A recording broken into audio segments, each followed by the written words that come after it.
Good morning. I pray and I hope that you have the chance to witness someone that reminds you of your fullest expression. And throughout my life, I've seen glimpses of this in other people, but I've been lucky enough to find a mentor, a teacher, someone to learn from that really truly embodies and inspires me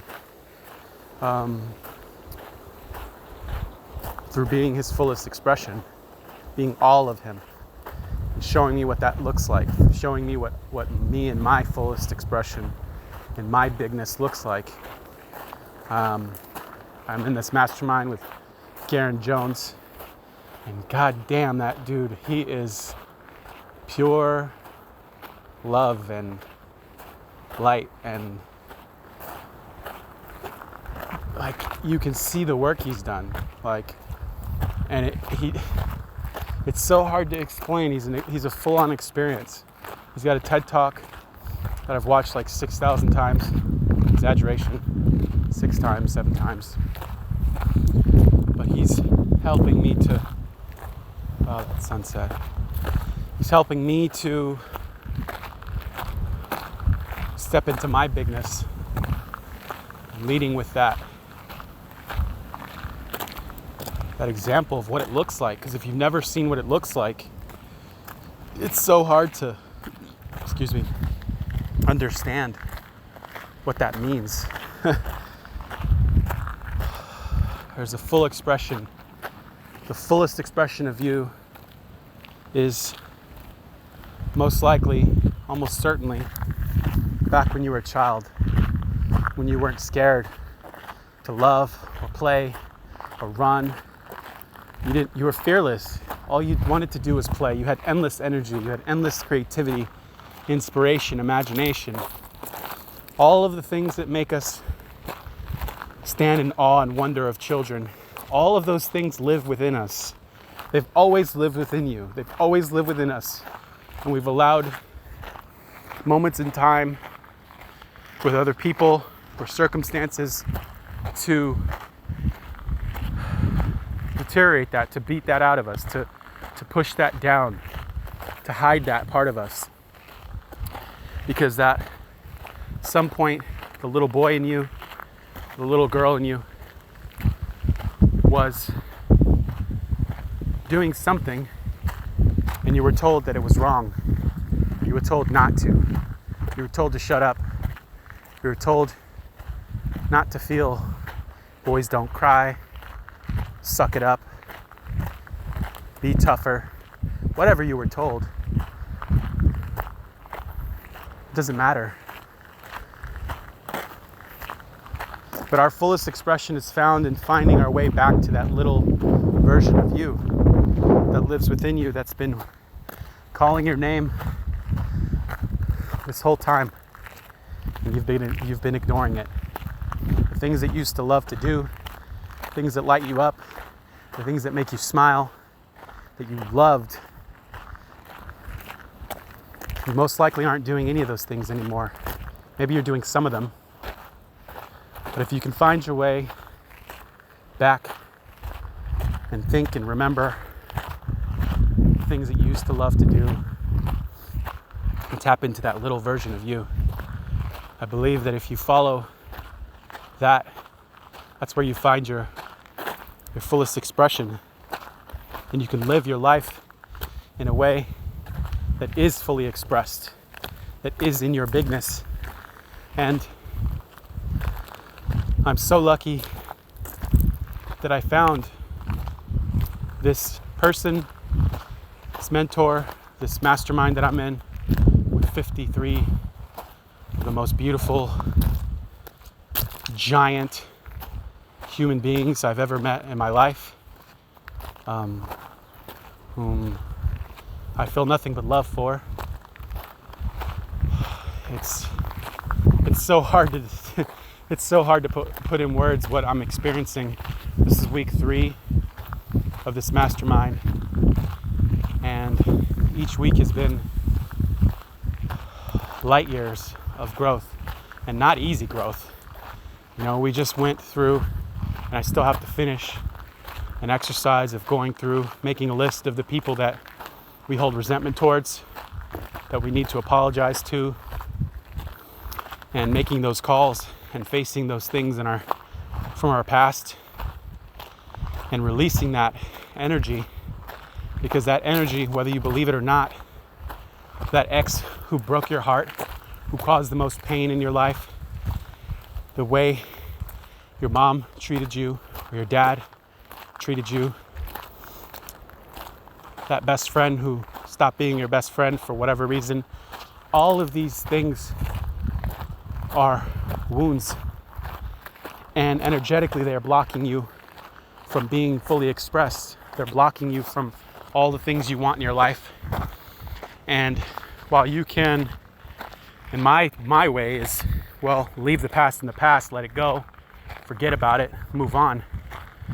But what I find, you dig in and you get quiet, that part of you is still energetically bound by those resentments and those things that you haven't handled. And so with each person that I've reached out to, as hard as it's been, energetically I've felt a sort of release. And I still have much more. I have some of my hardest calls that I've been putting off. I thought were hard, I did first, but I have harder ones to do. But anyway, the work is hard. Garrain said yesterday on last night's call, he said, if you want your life to be easy, do the hard things internally. If you want your life to be hard, then do the easy things internally. And it's so fucking true. My willingness to do this hard internal work is going to make my life easier, like truly easier. It's been avoiding all of these things that has made my life hard. And there's a lot of wind. I'm not sure if you're going to be able to hear this, but this is just for me to express. I started working on my TED Talk. I'm going to probably test and share it here on the podcast and refine it, but I am going to do a TED Talk. And I've known this for many years. I've ran and hid from this. That is, seeing Garrain stand up and give his TED Talk, was like a glaring, like, this is what you're supposed to be doing. Like, this is what you look like in your bigness. Why would you prevent the world? Why would you prevent the world from being impacted by somebody like Garrain? Because everything you see in him lives inside of you. And that message has been within you for your whole life, is dying to come out, is dying to be fully expressed, but you're scared to be seen. You're scared to be rejected. You're scared of whatever, your fears. Right, I've been talking about fears. This is why addressing fears has been like unlocking me. It's like a cheat code. Moving towards your fears, feeling them. And I'm fucking terrified to do a TED Talk. Who am I to do a TED Talk? You know, all of these crazy thoughts. But I have no mistake inside that this message needs to come out, that people need to hear this message, that I've been given this message, this song, this dance that lives inside of me that is asking to be expressed, because there's others who are begging to experience it. So if you think that, if you believe and think about how we're all part of the universe, and we're all just different parts experiencing the universe, experiencing itself, that message within me knows that there's other parts that need to experience it. And so I am stepping into my bigness, and the road and the path has been messy. One of the big takeaways I took from yesterday's call, everything was a big takeaway. Like, It's so hard. It's 3 hours of the most powerful communication that I've received to this date, and it just keeps getting more and more powerful. But one thing that I kind of remembered from the call, or that stood out to me, was after the whole call, he brought some people up to share, what was coming up for them. And there was someone we call Big Fish. Her name is Monica. She's such a character, so much light.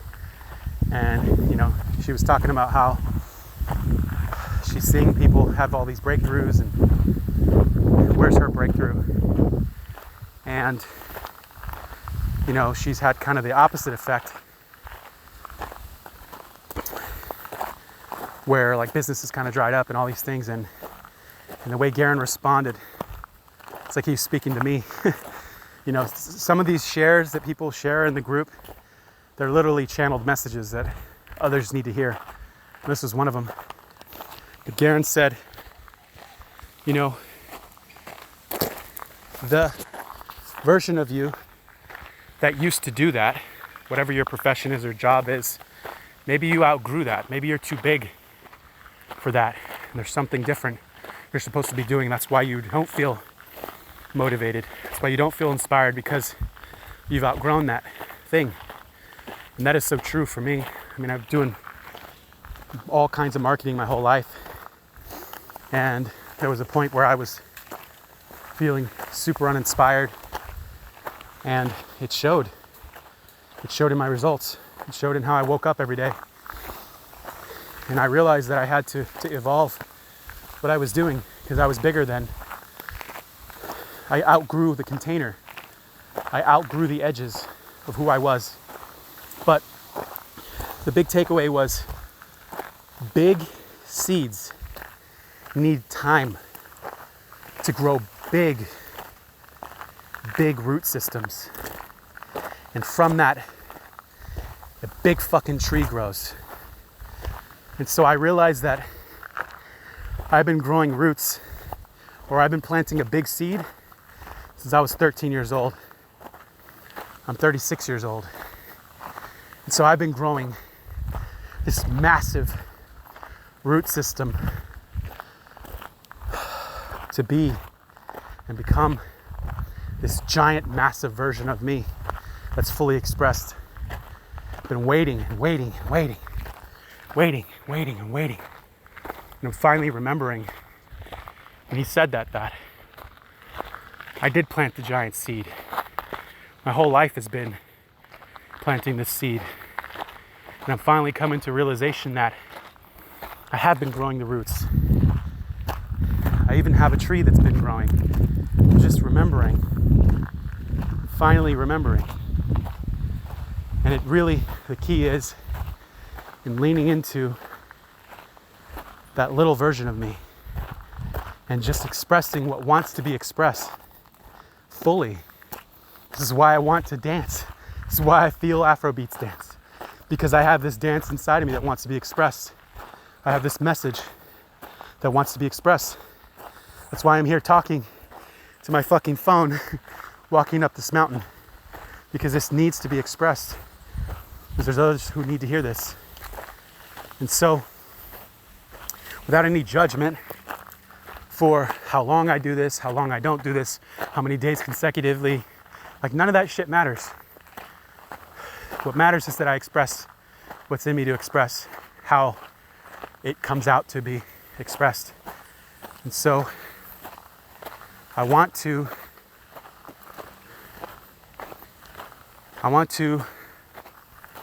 give others the courage, just like Garrain has given me the courage and shown me what it looks like. I want to be that for other people, but not specifically only for other people. I want to be that for myself. I want to do right by the little version of me, that little Albert that lives inside still, that's been begging for me to choose him my whole life. This is why He said, the moment you choose yourself is the moment that you no longer need someone else to give you what only you can give yourself.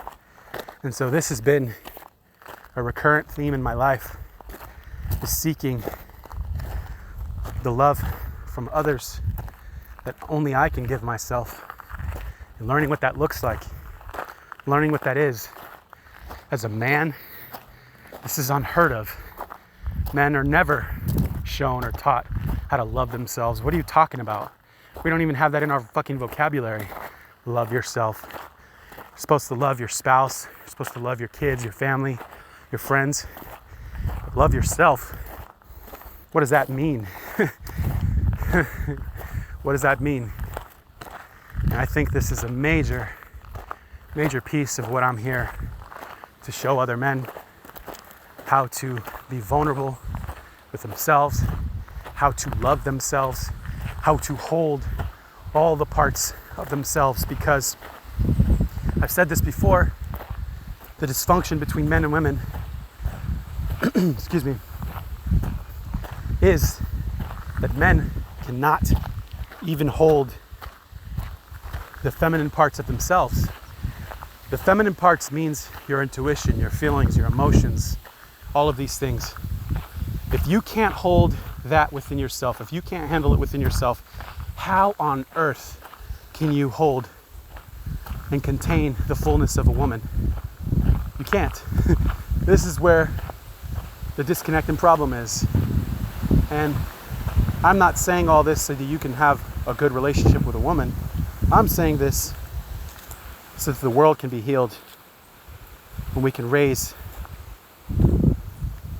people, human beings, who are more aware of their fullness and are in their fullest expression, all sides of themselves. And the best thing we can do for another is to work on ourselves. So I'm here to inspire people. I'm here to be in my full expression, in my bigness, and to allow others the permission to step into theirs. I said I would record my podcast episode about stepping into my bigness on Wednesday and being held accountable by my mastermind. I'm going to do an episode about that tomorrow. Maybe even get into my TED Talk kind of subject. But I wanted to record this today and share it because it's within me to share. Anyway, blessings. I love you all. Everyone who listens, I have love for you. Thank you for being here, for existing, for listening. And I encourage you to think about what it was that lit you up when you were a child. And give yourself that this week, or today if you can. Anyway, big love, big blessings. Later.